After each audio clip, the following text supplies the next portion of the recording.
Oklahoma was the better team. They beat Michigan, and they beat them by 2 scores. They beat them by double digits here, 24-13, covering that 3.5-point spread, which is where the line closed. In hindsight, I'm shocked that it was that low in Oklahoma's favor because the line at one point was 6.5. I guess that a lot of sharps came in and bet Michigan Friday and Saturday before kickoff. I guess that's what happened, but we're not here to really talk about the betting angle here. We're here to talk about the game, the stats, the info, how this game played out, some key plays and players, and who won. Oklahoma. Why did Oklahoma win? Because Oklahoma was better coached. Before I resume, please like, share, subscribe, hit the notification bells, and comment your thoughts down below. I love your engagement. Don't just hit the notification bell for my main channel. Hit the bell for any team playlists attached to the video if interested. If your team is not there or you're not interested, please navigate to my home channel page. Check out the playlists tab. Your team will be there if it's a Power 4 team.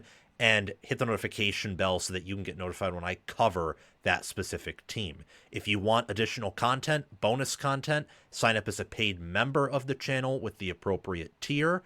I also give priority reply to members.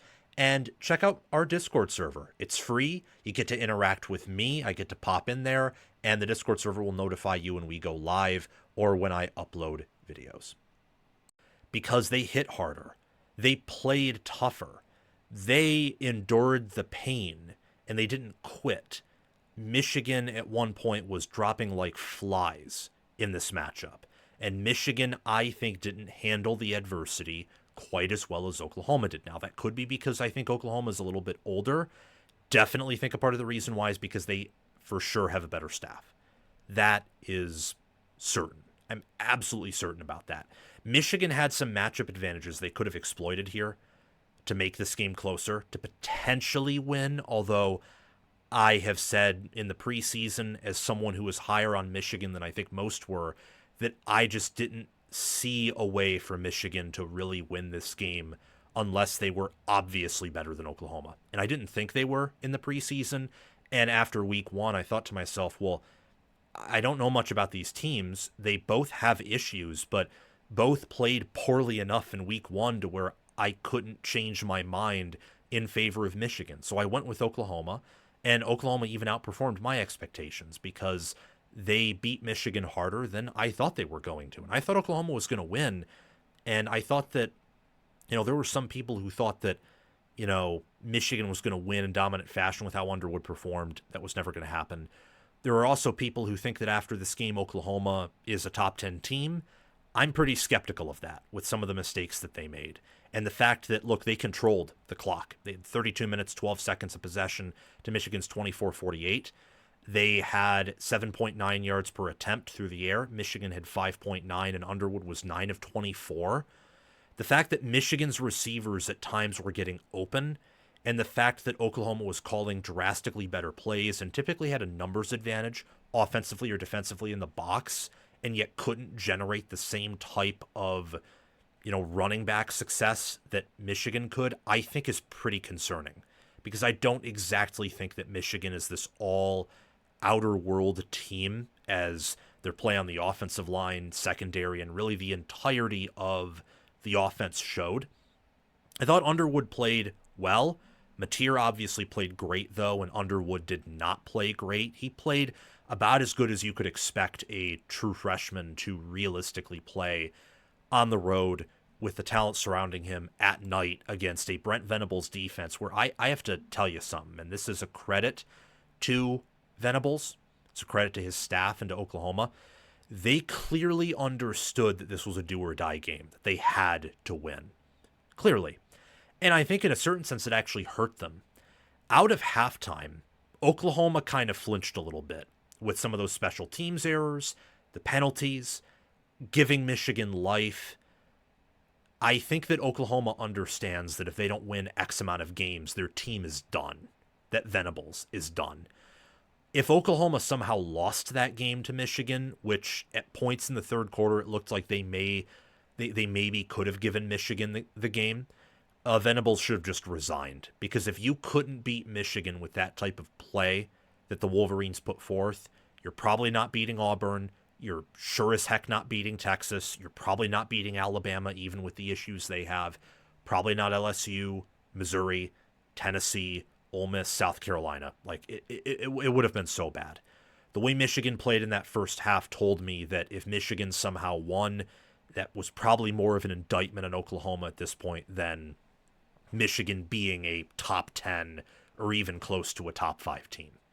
That's what that would have told me. But Oklahoma, to their credit, they held on and they won by double digits.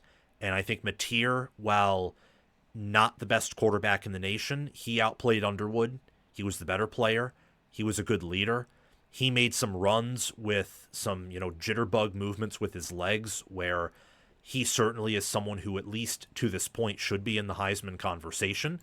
And he made some throws where I will tell you, I don't think he's Cam Ward, and I think some people are too high on him, but he made some beautiful touch passes where he could layer the ball. Like that play to Kanak, who Kanak is someone I will give all of the praise in the world to switch from linebacker to tight end and be that physical and blocking, to make amazing catches, to be that long and fast. He looks like a natural at tight end. So many teams could use him as their starting tight end. That throw on 3rd and long where he layered it in between the zone, perfect. Absolutely perfect. Now, another pass to Kanak later in the game on that double reverse flea flicker, that was bad. Wide open, don't know why he overthrew it. The other pass where I think he sailed Kanak again, and it was intercepted by TJ Metcalf, that was also bad. Just was. But overall, he had a QBR in the 70s. His rushing was paramount to Oklahoma's success. I thought after the game that maybe Arbuckle had some bad play calls, but I don't think so. I think Arbuckle actually called the perfect game. I just think their roster is limited to where he can't probably do everything he wants to do. Like, they really have to go through Mateer in almost every way offensively to have success, especially against a defense like Michigan's. Michigan had some success running the ground, all in the second half. There were some moments where they were able to run well and get good push in the second half, but that first half was so bad for the O-line that whatever they did in the second half just couldn't really make up for that, if I'm being honest. And it's not encouraging when Giovanni El-Hadi, who should be your best offensive lineman, it's not encouraging when he goes out and your offensive line looks better after he's out. Not saying he's a bad player. I hope he is healed. It sounds like he's day-to-day, which is good. But Michigan had some pretty egregious coaching errors, I would say, on the offensive side of the football. At the end of the day, another key difference was Oklahoma was able to successfully convert some additional 3rd and shorts in addition to 3rd and longs and get a 4th down conversion. Michigan could not convert on 3rd and long really to save their life. And that final 4th down at the end of the day was the epitome of the game. Run up the middle. Oklahoma is clearly sending 7 guys forward. You only have 5 up front to block. Boom. Dead. Game over. And the game was already over at that point. Michigan had no timeouts and they were down 11. But that was really the epitome of the game right there for the Wolverines. I think that when I go back and observe this game, and when I watched some film and just digested it, because it was a game later at night, my emotions were pretty high because that game was competitive enough to keep me interested. And then Michigan State, Boston College was just, touchdown, touchdown, touchdown, big play, big play. That was a really exciting game that we'll get to later. Shout out to Michigan State for earning that big win. Oklahoma earned a big win here, and I think that a key takeaway I would have from each of these teams is Oklahoma needs to stay healthy and Michigan needs to figure out their future and identity. I didn't think Michigan would have an identity crisis until next year, when they would lose much of their offensive line. Most of their O-line right now are seniors, and they would lose the vast majority of their defensive line, again, who are seniors. Now, this defensive line I could identify against New Mexico clearly took a step back in pass rush. I don't think their run defense is bad. Oklahoma, when they ran the ball, almost always had a numbers advantage, whether due to good blocking schemes or John Mateer doing quarterback run. He was their leading rusher. I don't think Michigan's defensive line or defense in general is actually worse at stopping the run than it was last year. However, their pass rush is much worse. And Michigan has been able to tip their cap and hang their hat on the fact that they can get pressure with 4. I don't think this team can do that against good offensive lines. The secondary is just not as physical, not as good at tackling as they were under Minter or McDonald. That was evident last year. It's a similar theme this year. And on offense, Michigan, when they put extra guys on the offensive line, that Justice Haynes run for a touchdown, that 75-yarder, for example, Michigan had 8 players blocking, all tight ends, all offensive linemen. They had success there. There were a lot of other plays where Michigan was going in spread, and for whatever reason, running it on downs where you needed to pass or running it into stacked boxes where, based on the play, you knew that you were not going to have success against that Oklahoma front, based on previous plays and Oklahoma really eating up Michigan's offense early in the game and establishing control. So with Oklahoma, the healthy portion is your depth is still questionable, and there are parts of your team that are not high quality. So say Mateer goes down because you keep running him, and you have to bring in Michael Hawkins again, well, the season's over. So it's very key that not just with Mateer, but your receivers and your defense, because Burks is really good, Keontez Lewis looks good. Your freshman tackle, Michael Fasusi, very talented, clearly a hit out of high school. Got to make sure he stays healthy. Have to make sure of those things, and that your offensive line as a whole does. I think that, I don't know. There's just a lot to take away from this game that could be an overreaction, could be an underreaction. But my takeaways and key reactions are this. Both defensive lines are great. I thought that Derek Moore, opening play of the game, great read on Mateer, quarterback run, tackles him in the backfield. I thought that Dominic Williams, I thought that Jaden Jackson, David Stone, did a pretty impressive job up front. Thought they did a really good job in that interior. Kip Lewis did a great job. Oklahoma, for the most part, locked down Michigan's wide receivers. For the most part. Again, not always. I think that both D-lines ate up both offensive lines. That's a takeaway that I have. Another takeaway is that Oklahoma has really good wide receivers. They're better than I thought. Deion Burks is healthy. He looks wonderful. Clearly athletic. Keontez Lewis is a hit in the portal for Oklahoma there. And I also like, again, Kanak. So they have a good tight end, 2 good receivers. Jaden Ott right now isn't healthy from what I understand, but I thought that at times their younger running backs than Javonte Barnes looked good. So I'm not super concerned about Oklahoma's backfield, not uber concerned. Don't think it's the best thing in the world either, but Oklahoma, they have good skill position players. And you could also tell Oklahoma's offensive line is old and they're well coached. I think Beatonbaugh's a good O-line coach, and this O-line's old. They beat Michigan's pass rush, lost to them in run blocking, but to simply beat Michigan's defensive line at one thing, I thought was impressive. Occasionally, Michigan did get through them, whether it was with blitzes or sometimes getting through on 4 or covering downfield well enough to where Mateer had to, jitterbug around, and they sometimes got to him. But most of the time, they did a really good job protecting John Mateer. I actually thought for Michigan, speaking of their offensive line, that Evan Link played a good game relative to facing off against an elite Oklahoma defense.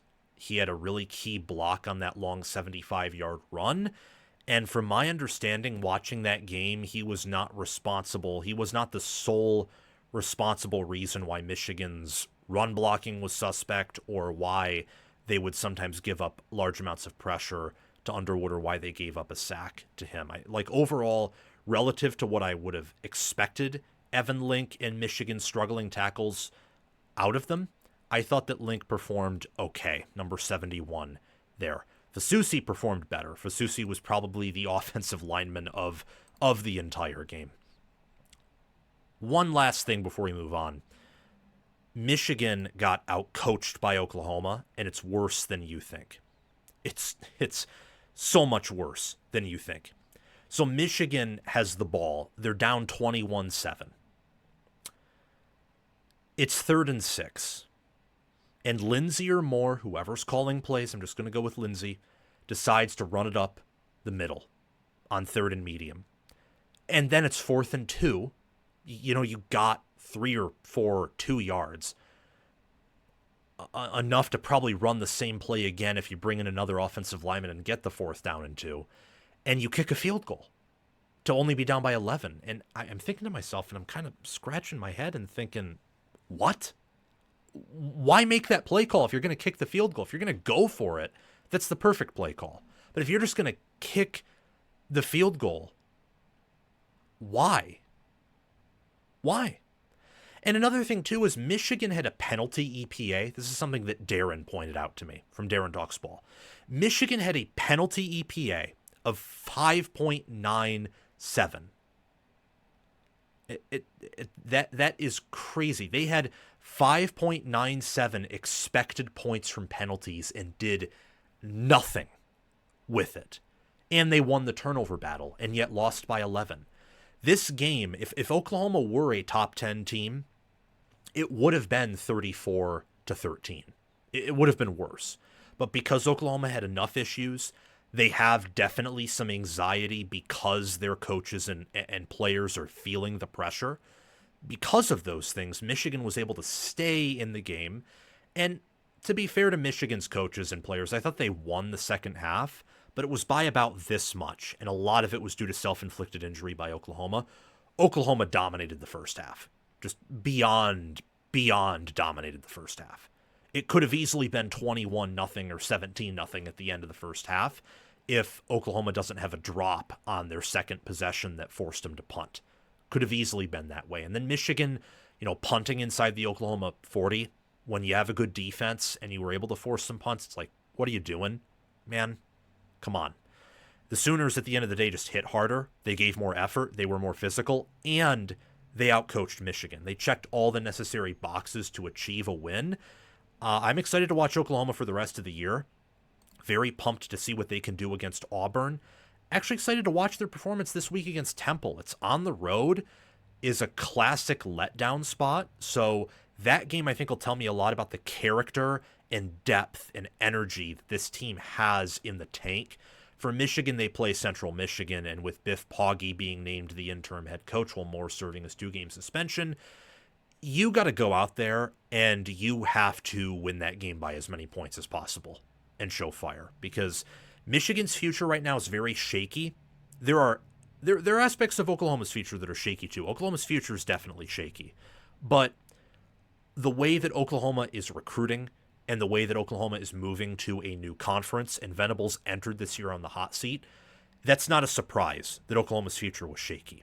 For Michigan's future to be this shaky when they are winning off the field recruiting-wise in a way that Oklahoma is not, when they, were a better team last year than Oklahoma was, and a better team every year from 2021 to last year than Oklahoma was, it is more shocking that Michigan's future is this questionable.